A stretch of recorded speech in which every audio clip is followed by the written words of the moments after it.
Один день из жизни артиста. Утром мы с командой выехали на Иссык-Куль, где вечером должны были представить сольную программу «Мария Наумова. Девушка-оркестр» для международной и местной публики.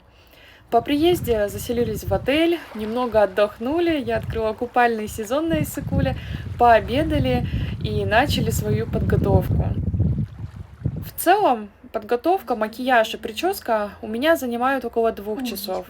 Около получаса-часа занимает саундчек. Это обязательно, чтобы концерт прошел с качественным звуком и корректным экраном на фоне. А после этого состоялось уже само выступление. Частичку мероприятия я выложу в следующем посте. Мария, ну вот вам это не надо.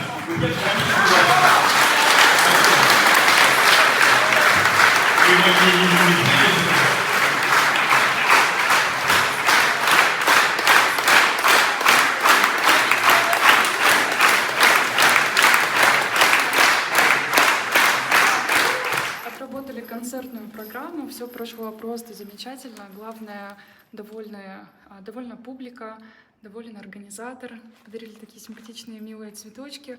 А мы сейчас выдвигаемся в Бишкек, переоденемся и путь домой.